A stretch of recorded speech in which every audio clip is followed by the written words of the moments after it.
Welcome to the upstreamlife.com, and I'm your host, Vishal Krishna. The podcast brings you transformation and growth stories from Indian SMBs, brands, and technology businesses. Today on the podcast is my friend, and a very young friend indeed, and he's a lovely person. This is Parth Poddar. He's a director at Insignian Home, which is a manufacturer and designer of home textile products for global brands. It is also a house of brands, by the way. Parth will tell us how he's going to scale up this business in an era where the supply chains are being realigned and brand stories are going online. Welcome, Parth. How are you? I'm doing good, Vishal. Thank you so much for the beautiful introduction and very happy to share everything that we have to bring to the table with everyone that's listening and hopefully get some good positive stories out there in these difficult times. I think it is difficult times. Can you tell me a little bit about those difficult times that you've been through over the last, 18 months? The industry itself suffered a lot. I mean, all of us did. A little, goodwill note to those who worked with us, those who supported us, right? It's been hard times for all of us. It absolutely has, Vishal. And, not to market ourselves, but I am going to segue into how Insignian came around because that ties into your question directly, Yeah, right? please go ahead with it. So I was part of a management team running the textile business for an Austrian cookware company called Bergner, the Bergner Group, rather. And in the late 2019, in the year 2019, they decided that they wanted to exit the textile business, and they went around looking for how they could facilitate that. So we came up with the idea of orchestrating a management buyout, and me, along with some key members from the team and a marquee group of investors, we went out and did a management buyout of that business. Took over the textile division, the clients, the team, the facility, brought all of that into Insignian, and started commercial production in January of 2020. So I think we were just south of 3 months old when the Yeah. pandemic hit And all and of that's us. when we met too, actually, right? Yes, we met in Feb. I think we met in Feb, Correct. right before about a month before we had to shut down. Correct. And as a young company, right, not as a young business, but as a young company, it felt like everything had fallen on us when suddenly we had to lock down in March.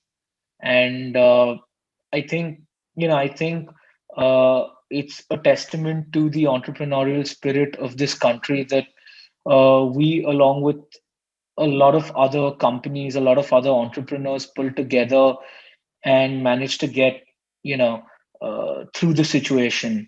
I'm going to give you a very small example that perhaps is an epitome of this, right? So when the pandemic hit, India was nowhere on the PPE manufacturing map globally. And I think before June, India was the largest PPE manufacturer in the world. So we had a very small role to play in that because when we shut down in March, we of course had to shut down our factories, and we got a call from one of our friends in the textile business who, along with Reliance, was working to make PPE kits pro bono for the government and for doctors and things like that. And from the day we got that call to the day we rolled out the first PPE kit from our factory, I think it took us all of 3.5 days. So, and we did that for a good 2 months where we were making PPE kits, pretty much on a pro bono basis. And I think it's these kind of small stories, these kind of small acts that companies and people came together to do that helped India navigate this crisis. And I would perhaps argue that today we're better off than where most countries are. It's. I think that's a wonderful answer, and it actually, it starts off nicely into the conversation, right? For those of you who are joining us, companies more than 100 crores in revenues and growing fast. It was backed by some leading angel investors, and that's how the management succeeded in buying that company, right? And for just for understanding of the public, right? What does Insignian do? So Vishal, Insignian basically We like to call ourselves a D2D company. We try not to subscribe to the typical labels. We call ourselves a D2D company, which stands for a design to delivery company. What we basically do is we have this team of designers, trend analysts, business analysts that go around looking at what's happening in the bedding world. So we're a home textile company, and our teams go around looking at what's selling in the US, what's trending in Europe, what's happening in Australia, uh, New Zealand, Middle East, basically all around the world. And then we try to interpret those trends specific to what our clients would want. Our clients are basically retailers and brands around the world. So, right from a Nautica to a Ross stores to a Lutz Group in the in Mhm. the Europes, basically. And the idea is that we then interpret these trends, try to get them to a commercially viable level, um, come up with product ranges for our clients, and then also facilitate the production of these ranges, these products, and ship them out to our clients. Okay, Now, this is wonderful. Wonderful. That's amazing. That's amazing. I didn't know Nautica was your client. That's amazing. thank you, thank you. Yeah, we have Nautica, we have Vera Wang, we have Laura Ashley, Ellen DeGeneres, starting off on a few things for Ralph Lauren now. So brands do form a big part of our business. Okay, and you were saying when I interrupted you, go on. You were saying something interesting. Right. So what I was saying is, as a company, we've always strived to expand both ways on the value chain, and one of the focal points of that has been expanding uh, in terms of our reach to the consumer. And of course, digitization and online retail has been a great help in that. We're now able to track how our product is performing. We have direct access to comments and reviews that consumers post on an Amazon, on a bedbathandbeyond.com or a walmart.com, and our teams monitor that. Retailers today are also happier working more transparently and telling us that, listen, so they look at things in terms of inventory turn, right? They're happy telling us how quickly our inventory is turning. And basically, we're able to monitor that and tweak our approach if we see that our inventory turn is slowing down. We also, we've been big believers in sustainability. So we have two in-house brands that are designed around sustainable ranges. One of them, which is called Regeneration, and I'm not pronouncing it wrong, we spell it like that. Is a brand that's made. It's a brand of bedding that's made using recycled jeans, and we blend it with lyocell. So it's actually touted to be the world's first all natural sustainable fabric. Great product that's been being looked at by a lot of retailers, big box retailers now. Uh, And do you want to uh, white label it for them, or do you want to sell it as your own brand? so the rule that we have with Regeneration is that if you buy Regeneration, it needs to be co-branded with the Regeneration label. And if you don't want a co-brand, then it has to be the Regeneration label. You can't get it as a pure Yeah. white label product. Okay, but that's very interesting. I mean, I want to talk about it. I mean, this you've set the context, right? The reason for your transition, successful transition, is it because it's focused towards US, and because the US is the largest consumer, of beddings at this point of time, right? The spending capabilities are a lot more. You're able to innovate on the fabric for that market, right? And you spoke about your in-house design capabilities that allows you to serve that market, right? You're only going to focus there as of now, or you also said you may go to other nations also, right? Last time we met, you said you may expand to Asia also at some point in time with Asian retailers. Is that a possibility?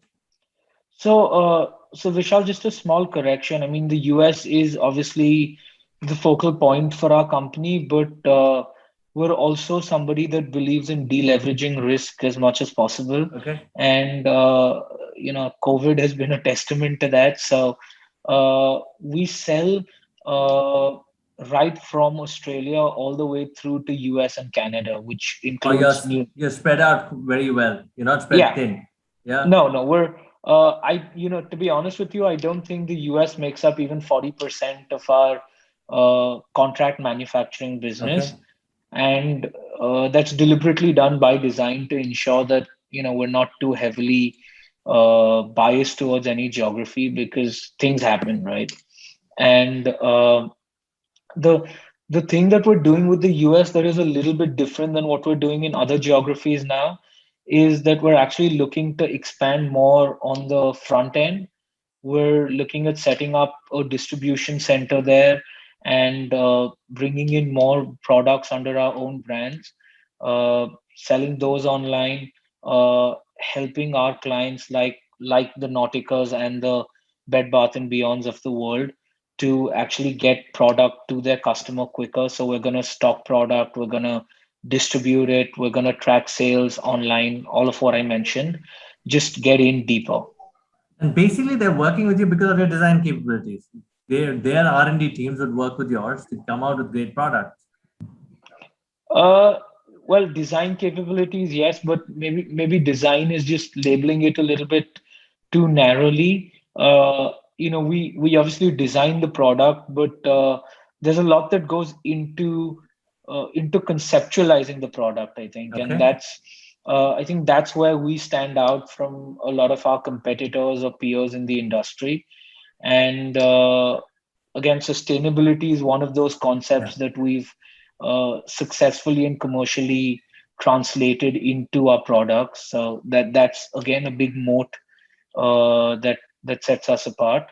And of Okay. course, the other thing that helps is that we have to get product come in at a certain price. I mean, we could design the most beautiful product and not be able to sell any of it. So the fulfillment part of our business, which incidentally includes our manufacturing capabilities and our execution capabilities, help further those agendas. I wanted to understand this deeper value chain thing that you do, right? When you conceptualize things, it's something where you go tell the brand that this is what we think works. That means there's a lot of market study that goes on, and you're able to tell the retailer that, look, this is what your brand needs, retailer or the brand. This is what you need, and you give us a sign in, we're going to execute the whole thing for you. It's almost like you guys have skin in the game for that product that you're going to launch with them, right? It's an interesting play that you guys are doing. Look, I think the point is that retail today is very different from how the veterans would have described it 10 or 15 years ago. 10 or 15 years ago, you don't tell your supplier the kind of margins that you make. You don't want your supplier to know how quickly you sell his or her Yeah. product. And you basically want to maximize your sales and margin, right? I think today, or maybe this is more the case with us, and we're fortunate to have that. But today, retailers and brands want to look at their suppliers as partners, and they basically want you to know that, listen, I need this kind of a markup to be able to retail this in my store or on my website, and this is the tone that would help me get more dollars allocated to Insignian Mhm. to help further your business. So I'm giving you the objectives in real number and quantifiable terms, and how you then get the soft aspects of the product to work along with those numbers is something that we're going to have to work together on. And I think that really is a much better formula than what they were following before. I'm glad you brought that in, and I belong to that veteran world, unfortunately. And I want you to, actually slice it and tell me a little more. It's very interesting. It's very insightful for me. In the old days, it was about cost and margin. Like you said, I'll give you a particular volume. How can you drive down the price? Right? Right. And that was an argument globally. And in India, it was also okay. I'll pay you. Your payment cycles would be very long. And I'm glad to know that manufacturers like you and value and adding value to the entire supply chain players like you are really changing the game. What do you actually mean when you say that? Okay, you work with some great mid market names globally to drive that value chain? Do you go sit there with them and say that, look, this is what we can do for you? And a lot of people, do they like that? Or is it because they think that they are limiting themselves and therefore they have to spread out across the world to understand design and value ideas? Is that how they find you? Or do they come to you? Does a brand come to you first? You go to a brand? Is it a lot of selling? How does this whole thing work? Because I know a lot of people think about when they think about design and great product design, they go to a New York, maybe or a Paris, maybe or somewhere in Milan, maybe or even a London in certain cases, right? How does that work? Saying you're practically putting India on the map now. Saying we sitting out of Bombay, can do this for you. Well, I would love to say that it's all me, but honestly, we have a very good design team or a Okay. very good R&D team, and Okay. they're people based out of Bombay, based out of Germany, Australia, the US, France. So they're really scattered all over the world.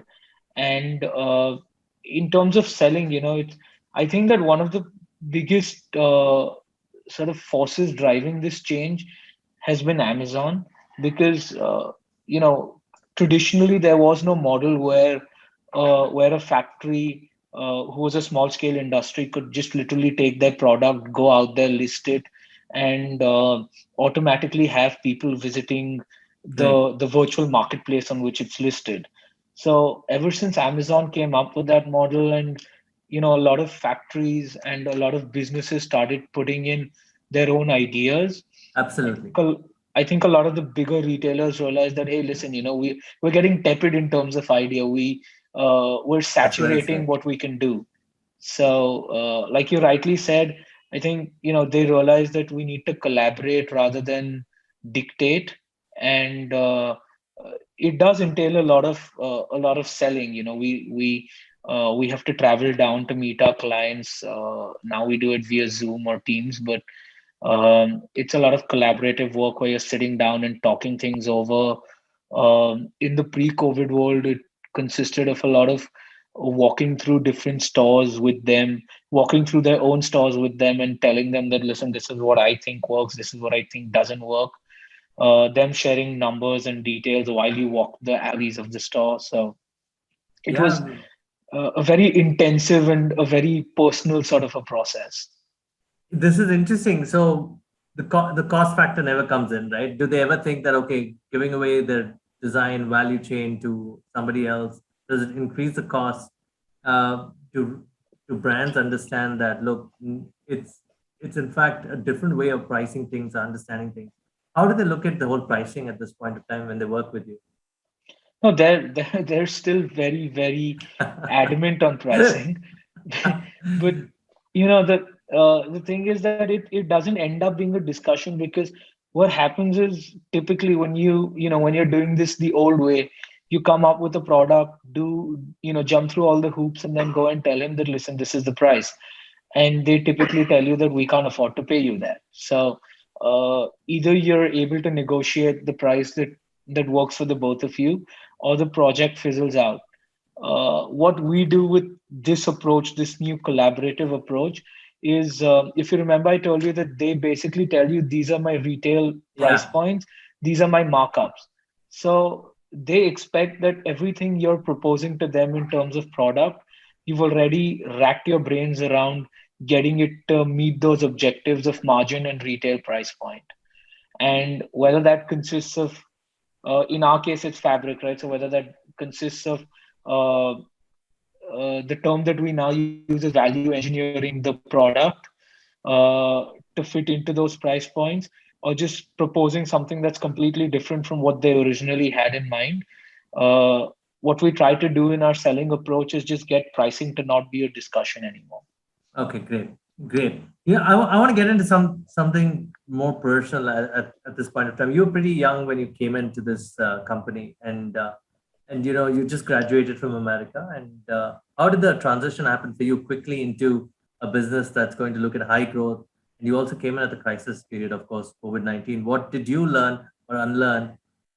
Where I want to understand that, were you in the buying or selling process at this point in time? Were you traveling, meeting clients? Is that what you got into? Because pretty much you were tied into growing the company. So I wanted to understand what you had to learn and unlearn fast. So I've actually been in the business for nearly half a decade now. I started off, I think, at an age where I was violating some child labor policies, but uh, How did but that happen? Curious. I mean, you Uh, just would walk in with your father who was there, part of the management team. Is that how it happened? no, it was basically that I was in the US, and I was studying, and I decided that, hey, listen, this is a waste of time. I'm not getting my money's worth out of this. And again, no offense to anybody studying in the US, but to each his own. But anyway, so I felt like I wasn't getting my money's worth, and I have a mentor who's in the business, a mentor godfather who's in the business, produces towels. So he's actually the one he convinced me that, listen, you're sitting in the biggest market in the world. Why don't you go out and sell products to these clients? I'll introduce you to a few of them. If you can build up your gravitas with these clients, you're going to have a skill set for the rest of your life. And hey, if it translates successfully in terms of business, you might even have a future path set up for you. So, so that's how it started. And I actually came in on the selling side of things, right? Because I was in the US, so I was selling to different clients and retailers in the US primarily at the time, and I had to, uh, I had to learn things quickly. It was basically like being thrown in the deep end, and he was sitting in front of clients who knew this product or who knew how textiles work for the last 20 years. I obviously didn't have that depth of knowledge, but was able to pick it up quickly. And, I think that's somewhere where we got this new process from, this whole collaborative process of selling, because uh, I basically had the ability, thanks to me being in the US, where I was more of somebody who the clients thought was on their team than on the factory's team or on Bergner's team at the time. And it just opened a lot of doors in terms of setting up this collaborative practice that we follow, and that's continued to serve us well in the future now. Great. I'm glad everything went right because you came in at the right time, and I think you know that's why they say the young bring Philippe to an organization, right? And the reason I asked the previous question was also because you're very aware of how manufacturing is changing. I'm glad you made the point earlier that it's no longer about cost or pricing. It's also about the entire value chain. How can you make it better, or how can you add value to yourself? You're not just a contract manufacturer. Right. There are other things that are part of this also. There's digitization of the supply chain, the value chain. Policies are changing globally, and the COVID would have changed a lot of policies. I think there's a lot of people looking at India more seriously now in terms of manufacturing. Then there's automation also that's come in, right? How do you operate in these changing times, and how do you want to position Insignian at this point? So, Vishal, it's interesting that you bring up these times, because I have to be honest with you, textile has a reputation for perhaps being the most traditional business historically, and the textile people, perhaps us included, are a bunch of people who are typically very resistant to change. We don't want to change how we manufacture. We don't want to change how we work. But COVID just came about and slapped us all in the face really hard, I think. Yeah, most of us. Yeah, And all of, well, I think the first step of digitization was a lot of that travel, a lot of that collaborative work between manufacturing teams, design teams. It all had to move online. And I think with that moving online, a lot of other things moved online, like logistics, for example. Suddenly, we're looking at making portals to handle our logistics better. We're looking at making things to consolidate our purchases better and get all of our data collected online. We're obviously looking at selling digitally now, whether it's on the e-commerce front or even, like I said, doing meetings via Zoom and Teams. So that brought in digitization pretty quickly. Uh, and then manufacturing, on the other end, I think was already in for a change for a long time, right? Because the other thing that, and I like to hold Amazon responsible for this, it's the plight of every manufacturer. yeah, we like producing bulk. We like to make a million units in a single SKU because it's cheaper and it's more efficient. But with Amazon coming in, consumers now expect to have a million SKUs, uh, and probably just want to buy, 10 out of those million SKUs. So, as a manufacturer and as a business, you're at a point where you can't afford to go deep in production, but you have to go out there with a wider assortment of products. And I think the whole manufacturing chain has been forced to adapt to that now, because your traditional brick and mortar retailers are also coming out there and saying that, listen, we're competing with somebody who's offering a consumer 1,000 designs, and they're buying 100 pieces in every design, for example. So if you expect me to buy 100 designs and buy 1,000 pieces in each design, I'm doing a disservice to my consumer. So you better adapt to it, or you're gonna have to be phased out. Wow, that's a very, very succinct answer that you've given. And I'm not going to go into a situation where when you're a contract manufacturer, used to scale, right? You bulk up things and everything, right? And how do you give enough love to your in-house brand, like you said, regeneration, right? How do you do that? I mean, how do you make that? Because that is the future. You were right. Amazon's put manufacturers in a position to say that, look, here's a chance for you guys to do your own retailing, direct to consumer, Correct. right? So how do you create that love for the brand that you've got? Have you got, an idea as to what the next set of brands will be? What is your brand strategy? How's it going to go? From there on, let's go into the D2C brand story in India. Everybody's getting a lot of love for it. Nika, obviously, we saw what happened with their IPO. We saw what happened to MyGlam recently. There's a lot of buzz around the money that's going into that industry, and people saying that Indian brands have finally arrived. Vendors Capital is saying that there will be 6,000 such brands in India by 2025, right? So it's on your table now to say that, okay, I can build both businesses simultaneously.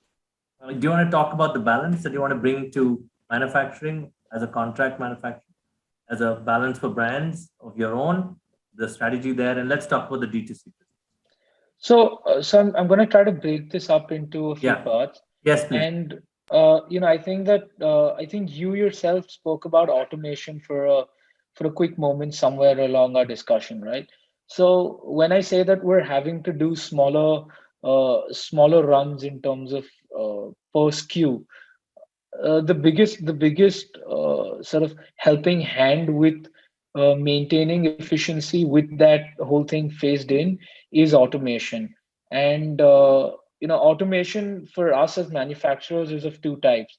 You have low cost automation, which is basically uh, something as simple as an attachment put to the end of a machine that makes it do something that you needed two people to literally hold it with their hands and do. And then on the other hand, you have something which is capital intensive, but of course makes a huge difference in your efficiency, your manpower utilization, and many times your quality as well, right? It brings you consistency over a larger number of batches. So we've implemented a lot of low cost automation into our current manufacturing setup. I think one of the most simple examples that I like to give is that some part of our finished goods warehouse is on the second floor of our factory building, right? And the product that we have, it's basically small cartons that need to be loaded into a container. Now, a container can even have up to 4,000 cartons. So you can imagine how difficult it would be to literally bring cartons down and load it into a container that's 10 feet off the ground. So what some people at our factory came up with is they attached a small slide to the outlet of the finished goods warehouse with a movable end that can be positioned uh, much like a conveyor belt, and they just slide cartons right off it into a container. And the I think the best example of Indian jugaad for That's low cost interesting. That is automation. really interesting. I mean, it's low cost, obviously, and ingenuity of people who work there, right? They Right. want things to move fast and they figure it out. That's interesting. Go on. And then we're on the other end of it, on the capital intensive automation. We're in the middle of setting up a new plant, which is actually, so one of the products that we make is something called a comforter. Uh, it goes by, the colloquial name for it in India is a razai. So Or a uh, duvet kind of thing. It's like a duvet, in England or something. no. So see, so that's That's why I the was being a difference, little. right? Yeah, you got to bring those differences. Yeah, that's a different product. That's a different product, and what we're talking about now is the comforter. So a little bit different. Go But on, then you got to tell us this. You got to tell us. You got us into it, so you got to tell us. There's the market. I mean, the way we use the word is different, right? And sometimes people think comforters are also blankets. so you're adding in new confounding variables there. I'll tell you why. I'll tell you why. I've traveled with Indians, right? And when they see something like a comforter, they think it's also a blanket. So it's terrible. So let me explain to you how this works, right? A comforter is something that's very typical to the US and to the Middle East. There's pretty much no other country in the world that uses a comforter other than, well, Canada, but okay, other than these three regions. And what a comforter is in essence is it's two layers of fabric that Correct? have a filling stuffed inside, right? It's either cotton or Absolutely. polyester, and that filling is then sandwiched between the two layers of fabric and stitched. So you can't separate the fabric from the filling. And this is typically, a colored fabric or a printed fabric or whatever, what have you, or an embroidered fabric. And that forms one unit that you typically put on yourself like a razai when you sleep. Uh, That's a, true. a There you duvet, on have the it. other hand, Yeah, go on. No, do it. Go I'm on. good. Yeah. So a duvet, on the other hand, is basically the same thing as a comforter, with the exception that a comforter normally has this nice printed or dyed fabric attached on it, right? But a duvet, on the other hand, is just two white pieces of fabric with the filling. And the idea is that you buy something called a duvet cover. So Yeah, now that duvet cover is, basically that comforter that has a print or that's a fabric absolutely. similar to that, and It's you like put a in, new skin on top of it. yeah, it's like a new skin on top of your existing bed, and that's something that everyone else in the world uses. So Europe, New Zealand, Australia, Yes. also the US, but all these countries use duvet covers and duvets instead of comforters. No, that's interesting. Just I'm glad we digressed into that. You manufacture those too? We manufacture those too. We don't make the duvets, we make the duvet covers. That's big Yes. business for us. But coming back to the plant, I think Yeah, please. what Yeah. I'm glad we digress. I like these conversations. Yeah, coming back to the plant and the balance between your own brands and manufacturing. Go on. no, it's good that we digress because I'll circle back to it when we talk about the Indian brand, Yes, right? please. Yeah. But the plant. So basically, the plant that we're setting up is going to put us in a position where we're one of the three largest comforter manufacturers out of India. We're gonna have perhaps the second largest installed capacity for comforters, and the aim with the plant is to make 70% of it automated. So I think it is going to be one of India's most automated textile plants as well. Okay. And the idea is that we're going to try and take on the business that currently is being serviced by China. So with everything that's been happening, a lot of the retailers around the world and US in particular are looking to deleverage their supply chain. They've decided to follow a policy of China plus one, and I think India is well on its way to being that plus one option. So we're just trying to capitalize on the markets being in our favor. So that means you're going to go to banks, you're going to go to investors, raise more money, expand. There's two sides. There's manufacturing side that you want to expand on, and also obviously the brand story. Where do you want to go? You want to talk about the brands now? So we'll come back to the Indian brand, but what I, Go on. you know, I think what I want to tell you is, because you now, since we've touched upon it, Yeah, go on. uh, the future of the company, so to speak. Basically, we don't look at ourselves as manufacturers. Like I said, we do that D2D thing. We're not subscribing to any of the traditional labels. So we like to look at our manufacturing facility more as a facilitation center. It's basically being put there to facilitate the production of everything that we need we need in order to sell.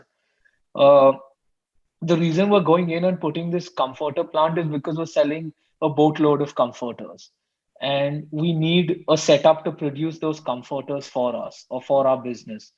And I think that's a strategy that we're going to continue to adopt. We're not going to put up a plant with a huge manufacturing capacity and then go out there and try to sell that capacity. Instead, we're going to go out there, get the sales on the front end, and then set up these, uh, you know, multiple facilitation centers in order to Okay. service those sales. So almost on demand kind of a thing. Yes, absolutely. We're a pretty working capital efficient company. We're a very inventory efficient company. We don't carry any inventory that's not sold. We Okay. only start producing after we've sold all the inventory. So we want to continue to have that be an integral part of our DNA. And what we're looking to do on the front end is, like I said, put in the distribution center and get us closer to end consumers in the US. Now, it doesn't necessarily have to be our own brand that we're selling through. Regene and Retrieve aside, which are our sustainable stories, uh, we want to continue to service our clients better, and perhaps get to the point where retailers are more like intermediaries between us and consumers, whether it's or even brands for that matter, whether it's a Nautica or a Ralph Lauren. At the end of the day, we're getting closer to the consumer with all of these steps that we're taking. And if there are any brands that present themselves as a strategic acquisition opportunity, especially in the States, I think that's something that we're very eagerly exploring. I mean, this is so much work. I mean, you're talking about an entire data story here, right? And I mean, is there a tech company that you work with to manage all this, or how are you managing so many moving parts at this point in time? What gives Yeah. you rationale in the end of the day? Is there a dashboard that you look at, or is there somebody making all these numbers for you? Do you have a team of business analysts doing this for you? So we have a team of business analysts, and to the point where it started off with one of our customers in New Zealand. He doesn't place orders with us anymore. He basically gives us his sales data, and we know how much time it takes So for he goods tells to you to get there. forecast and manufacture. No, no, yeah. So we forecast it and we tell him that this is what you need to put in for orders to not run out of inventory. And it's been working well. I have to say that his inventory levels are lower than what they were, but his sales are higher than what they were. We're happier. We have more clarity. So it's something that now we're looking to build upon. And of course, the team that is Yeah. going to be needed as we expand this is something that we're looking to hire rather quickly. And most of these brands ask you to manage the inventory on your books before it moves to their warehouses. So this isn't really a concept outside of the US as of yet, because they asked us to forecast it, but they pay for it upfront, Oh, very nice. and which is nice because it reduces your risk. But I think when we get to the US and get closer to the consumer, uh, one of the investments that we're going to have to make in our business is to hold a certain amount of inventory. And we're not guessing out of the Yeah. blue and just being stupid about it. We have the data to back it up, so we're going to make use of that data and then manage inventory levels that are sustainable and catered more Yeah. to growth than to liquidation. Yeah. And obviously, price forex movements you got to manage, you got to hedge. All that would be managed, right? Yeah, we already have a hedging policy in place. Uh, to be honest with you, I would like to say that we err on the side of being conservative with our hedging, because we've seen it go wrong very quickly for a lot of people in the industry. So our policy. I mean, there is a detailed policy on that, but we don't need to get into that. Yeah. What I can tell you is our policy is that whatever cost we've considered, make sure we cover that. Anything above that is a bonus, but we're not going to risk the farm in hopes of Yeah. earning a better premium in the future. Well said. I think that's a lesson for those of you who want to export brands abroad. Oh, let's get into the um, place where everybody wants to talk about brands now. Right? India's story, India's consumption story going. But I still think India would rather have a manufacturing play also because that's more jobs too. Right. Let's talk about the brand business. You spoke about regenerate, right? And the other one was retrieve, right? Right. So regeneration, which is Yeah, regeneration. Pardon me, regeneration and retreat, right? Retrieve. retrieve. So retrieve Yeah. with the the tree part of it being spelt as a tree, like the word Okay. tree. Okay. With the Uh, VE in the end, retrieve kind of thing. yes, it's Yeah, got it. RETREEVE. Got it. The I'll tell you what the idea behind it Yeah. is, right? So retrieve is basically made using pre-consumer recycled waste that comes from t-shirts. When t-shirts are being produced, there's a lot of scraps of fabric that falls to the floor, and we've tied up with a company that collects these, sorts them out by color, and then converts them back into yarn, into dyed yarn. And we blend this with a little bit of recycled PET, which is made from plastic bottles, from used plastic bottles, and convert it into a complete bedding story. So Retrieve was actually recognized by the United Nations Office for Partnerships as being a product story that championed their sustainable development goals. And I had the opportunity to actually go down to the United Nations headquarters in New York and present this product and the story to them, and they obviously enjoyed it. This was just before the pandemic, but and I think they're trying to build a platform that brings together these kind of sustainable products. And the reason that I was harping on about that is the larger point that I'm trying to make, that there are a lot of organizations out there that are very actively promoting anything that's sustainable, and rightly so. I mean, rightly so, I think and so too. I think ESG and is a very big, sustainability goals are huge now.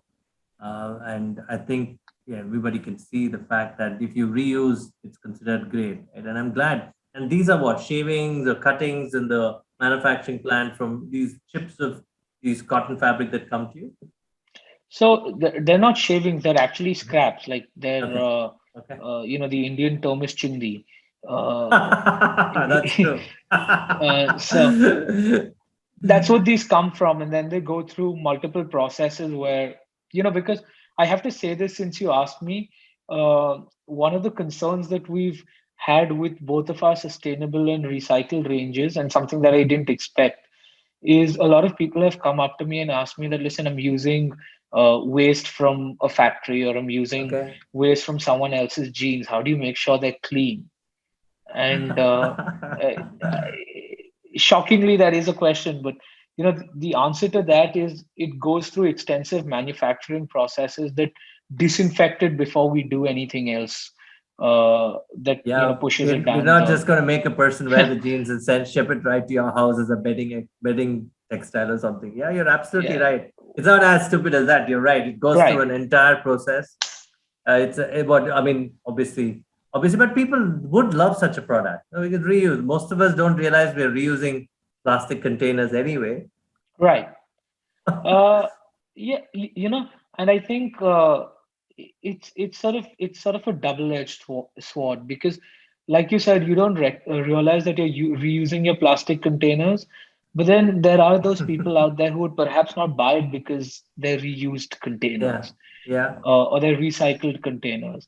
And it's been a shift, because all those comforters and duvets that we were talking about all this while, right?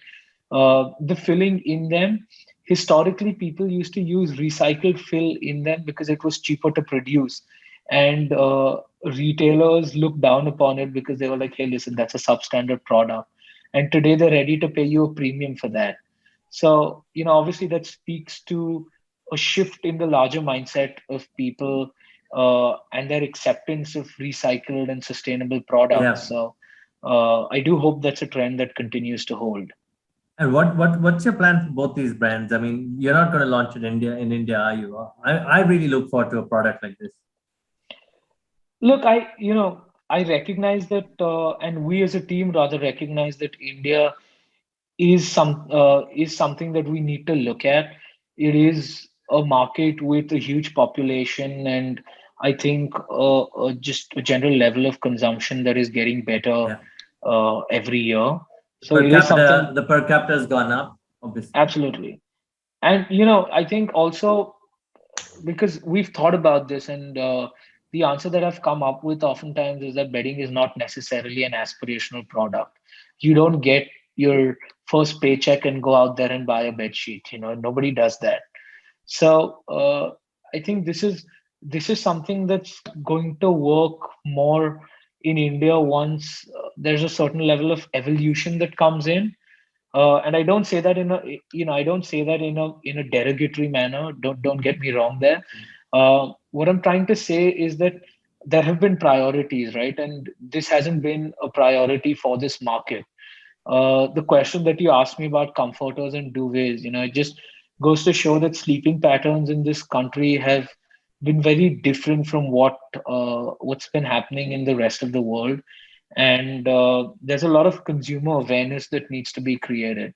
So I think our idea is to currently focus on the export business, and at the same time uh, come up with a cohesive strategy for India that would allow us to sort of come here in a meaningful way and have a presence that Yeah. actually uplifts the consumers, whether it's in terms of knowledge, whether it's in terms of access to product, whether it's in terms of access to sustainability. So You're not being derogatory. I understand it's Indian-ness, right? I mean, you probably have a bed sheet can be used as something like a cover on your body also. right. People are like that. You're right. I mean, I think the understanding of your bed is something to be celebrated on, celebrating sleep. You're saying, okay, Right. that has to change. Correct. And with our Indian strategy, we're not looking to be a, a mass producer with a low price business model. What we're looking to do, like I said, is create awareness. And I think if we want to create awareness, there's a particular channel that needs to be followed. Yeah. There's a lot that goes into doing that, Yeah. and we want to take those steps in a manner that works more in the long term than just gives us a short term boost in units sold. When can we expect you? Because I'd love you to be there. Because all the mattress guys are already putting it out there. I mean, if you look at what Wakefit's just raised a lot of money, and there are a couple of Right. others who've been raising money too. And I think they've set the at least they've convinced people that they have to sleep on the right bed or the right mattress. So I think everything from there, I think you guys have a big opportunity, yeah? No, I agree. We do have a big opportunity there, but we also have a fair amount on our plate, and Got it. we want to get everything balanced. Maybe take the next 12 to 18 months to get everything balanced, and Got then it. start adding this onto our plate. In the background, we're going to keep working on getting that strategy right. Seeing how we want to interact with our customers here. And the other thing that we want to work on, because that's something that I think can work well in this country, is to try and get some of these brands that we sell to in the US and in Europe to come to India with us and Yeah, that's your launch. in-licensing agreements that you want to Correct, have. Yeah. Yeah. So correct. you can for the next 18 months, I'd probably see you guys bring in these kind of brands to India and bring out your brand as soon as you build some kind of consumer awareness. Absolutely. And the second part of it is we don't I have seen some of these European brands in India, I think particularly in the north. And what they've done is it's ridiculous, right? I don't want to give you a name, but what they've done is Germany, right? So Germany has a very different sleeping pattern. They Yeah. actually on a double bed have different blankets or different duvet covers that they sleep under, and somebody's just picked up the same product under the same brand and brought it to India. So we don't want to do that. Everything that we bring to India, we want to cater to this country and to the people and their preferences here. So it needs to be right. It needs to hit the spot just correctly. Yeah, that gives me a hint that you're already working on something. The way you're putting it, I mean, you've thought through this. It's Right. just that there has to be something out quickly, and you're looking at it. Correct. I mean, we don't want to do it haphazardly. We want to get it right. Got it.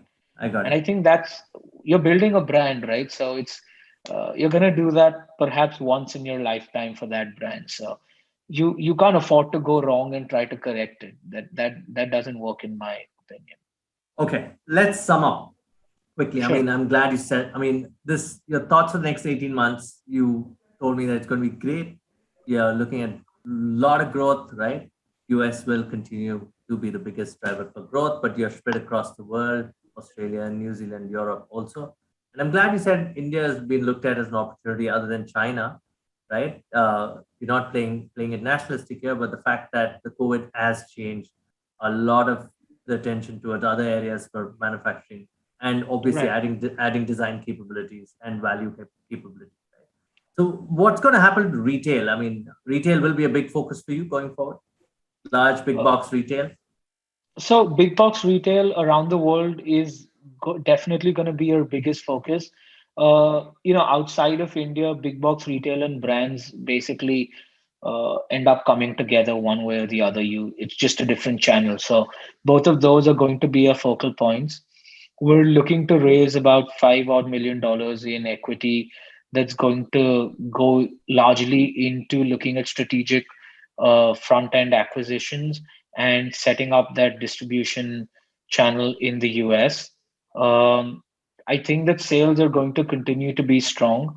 I don't necessarily want to read too much into small dips and small rises in the market. I think on an overall level, people have understood the importance of home a lot more after COVID. We've seen the way they've been consuming home products, including textile, after the pandemic, because they're obviously spending a lot more time in their houses than they were before. So, I think that is a consumption pattern change that's going to be there for the long term, and we want to build up on that and make the best out of it. Okay. And you mentioned also that you're an asset light company and therefore it offers great return ratios for investors, right? Is Right. it because of the amount of cash the business generates and the fact that you talked about all the value that you add to the business rather than just being a contract manufacturer? Is that why you say your return ratios are great? Absolutely. Couple of things. Of course, our asset, our cost in investment in asset is lower, so that gives us a lot of free cash flow on our balance sheet. And we've been very efficient with our working capital management, which allows us to turn our money very quickly. I don't think a lot of companies that also have a manufacturing angle are able to do that. And because of all of the value that we add, we have a little bit of a premium on our profit margins. So just to give you some numbers, right? We closed uh, March of 21 at 122 crores with a 12% EBITDA, and we're looking at closing this year uh, somewhere around the 140 crore figure, and a similar EBITDA margin, if not better.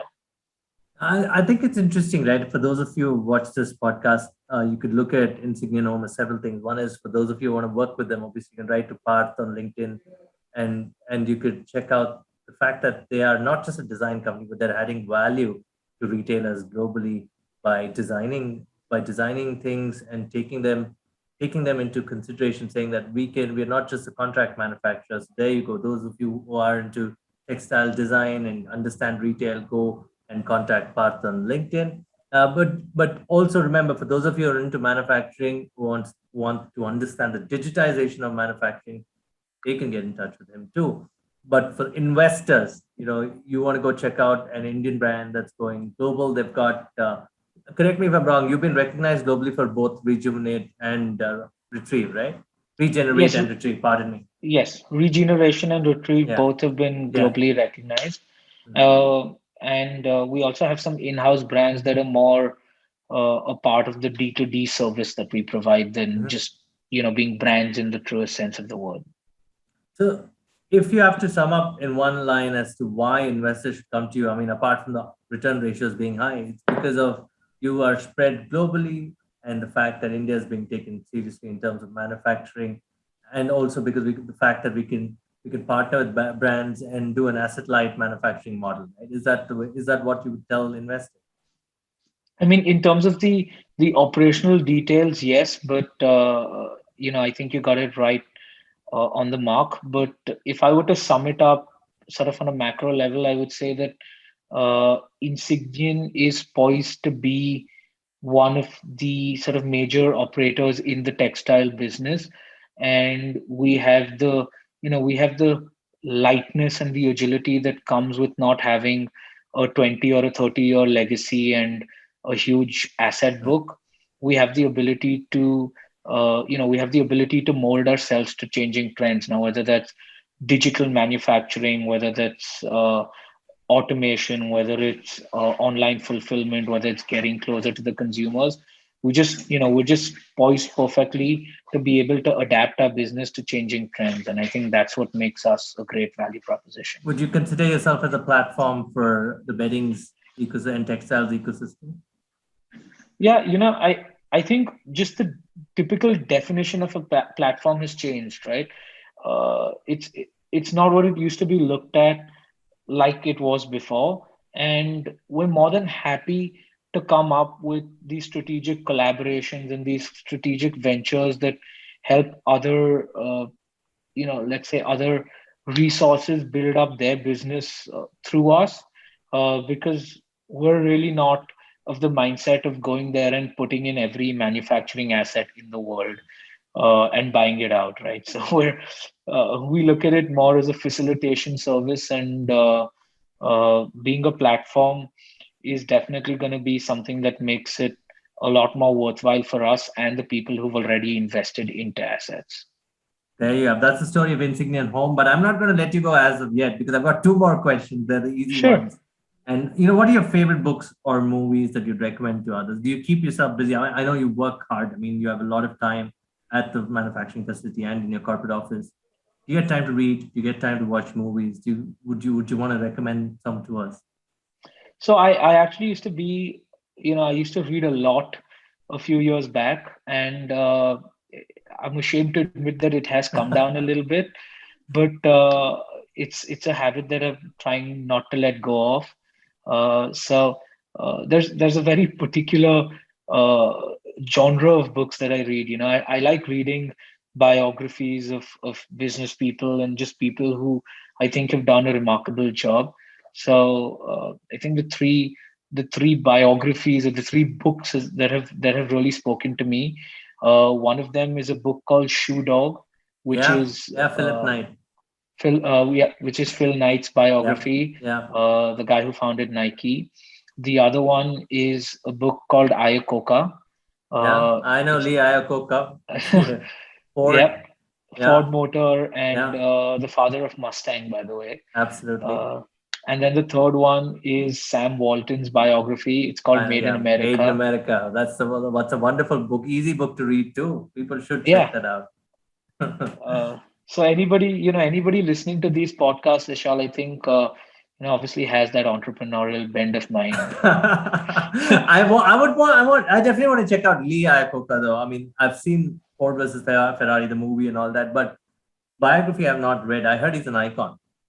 He is, and I think, if I may say so, that's the favorite of the three for me. Okay, I'm gonna definitely go check out Lee Iacocca's biography, ladies and gentlemen. That's Part's favorite recommendations. But we also want to know what is your. I know you're young and happiness. I want to ask all my guests, right? What's the 30-second guide to happy? You're young, you have to be happy. But what does it mean? What does it mean in general? How do you keep yourself happy, motivated? Look, I'm not gonna try and give you one of those nice Philosophy philosophical answer. answers. Yeah, I'm not gonna do that, right? So, bare bones, I'm a car buff. Have always been one, and 30 Scale models are seconds. the live ones. Scale models are the big one. Well, it started with scale models when I was a kid, and I enjoy the live ones now. So I think 30 seconds behind the wheel of a fast car, and Oh yeah. you're you're very away from the world.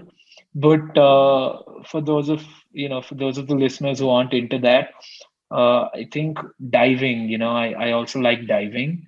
Okay. That I So didn't know. That I didn't know about you at all. Great. So where do you dive?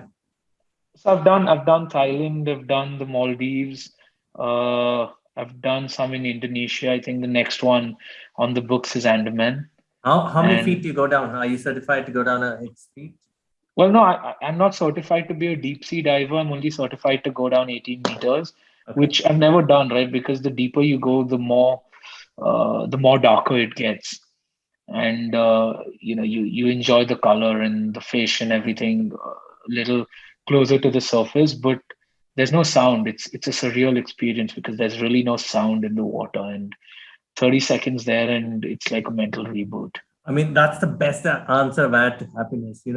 Most of us are so stuck in our material world that we don't understand that silence exists underwater too. People should go check out diving. Those of you who haven't, it's better than skydiving, I could say that, Yes. right? So there's a rush, but there's beauty. I mean, the oceans are undiscovered yet. So, Parth, that's wonderful. I mean, this is a long time coming. I owe you one, and thank you so much for being on the Upstream Life. We should catch up when you're in Bangalore. Probably I should visit the plant at some point of time. Have a great one, and we'll catch up soon. Thank you, Vishal. It was a lot of fun doing this, and I actually look forward to having you in the plant. If not this one, at least the new one. 100%. I look forward to that too. Thank you so much. Thank you.